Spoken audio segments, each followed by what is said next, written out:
Ngayon, paano natin malalaman yung pinagkaiba ng dalawa? Para maintindihan nyo, mayroon dalawang uri ng haram na bawal. Ano ang dalawang uri ng bawal?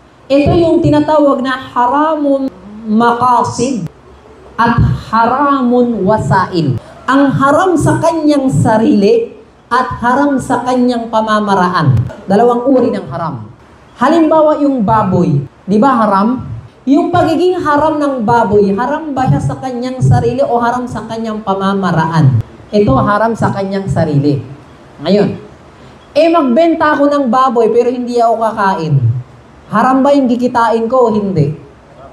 Haram. Kasi ang haram ang baboy sa kanyang sarili at ginagawa ko haram na pamamaraan. So, lahat ng mga haram sa kanyang sarili na ipinagbawal ng Allah, lahat ng haram na pamamaraan magiging haram din. Halimbawa, ang alak ay bawal inumin. Ustad, hindi naman ako umiinom. Nagtitinda lang ako. Sa tingin ninyo, pwede? Bawal. Kasi yung alak haram sa kanyang sarili at lahat ng pamamaraan sa transaksyon sa alak ay magiging haram na. Kasi ang haram na yun haram sa kanyang pamamaraan. Yung cellphone na bibili galing sa nakaw, haram ba yun o hindi? Ustad, binili ko lang naman to. Kasi ginagamit ko yung cellphone, pwede naman, di ba? Haram. Kasi yung paggamit mo ng cellphone ay haram sa kanyang pamamaraan dahil galing sa nakaw.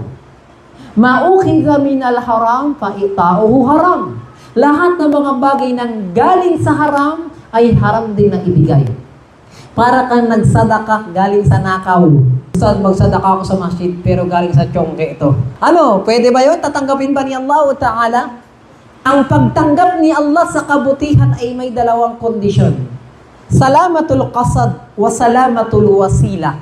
Dapat maganda yung intention mo, ikhlas kay Allah, at maganda rin yung pinagmulan ng gawain mo. Hindi pwede na, ustad, ikhlas naman ako tapos galing sa nakaw ang sadaka mo. Naintindihan niyo yung dalawang haram? Haram sa kanyang sarili, haram sa kanyang pamamaraan. Kaya kapag mayroon kayong tanong, ustad, bawal ba to? Tingnan niyo muna. Basta haram ang kanyang pinagmulan at haram ang kanyang patutunguhan, lahat ng pamamaraan sa haram ng pinanggalingan at patutunguhan ay haram na yung kanyang pamamaraan. At sabi ni Allah Ta'ala, وَتَعَوَنُوا عَلَى الْبِرِّ وَالتَّقْوَى. At kayo ay magtulungan sa kabutihan at pagkatakot kay Allah. At ang pagtutulungan dito, sa pagtutulungan sa mabuti sa kanyang sarili at mabuti sa kanyang pamamaraan din. وَلَا تَتَعَوَنُوا عَلَى الْإِثْمِ وَالْعُدْوَانِ. At huwag kayo magtulungan sa kasalanan at sa mga pinagbawal ni Allah Ta'ala. Ibig sabihin, ang pagtutulungan sa kasalanan, yung tutulungan mo yung kasama mo, hindi sa mismong haram. Kahit sa pamamaraan na haram, bawal ka rin tumulong. Okay, anong connection niya sa shirk? Ang shirkun akbar, siya yung shirk sa kanyang sarili. At ang shirkun asgar, siya yung shirk sa mga pamamaraan.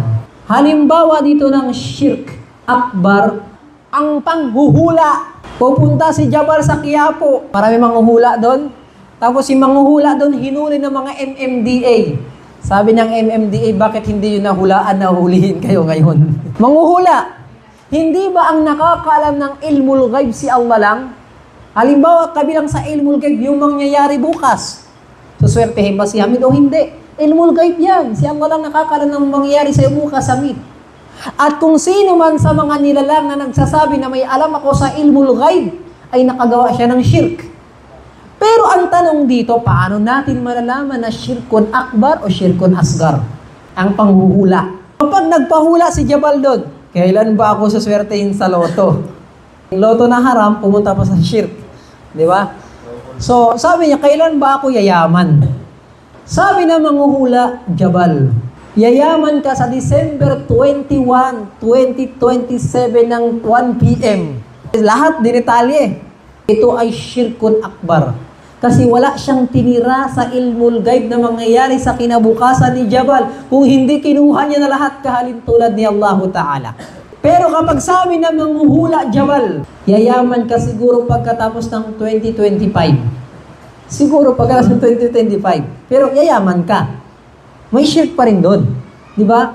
Ang shirk na yun kapag hindi detalyado na sinabi lang general lang, pangkalahatan lang, shirkun asgar.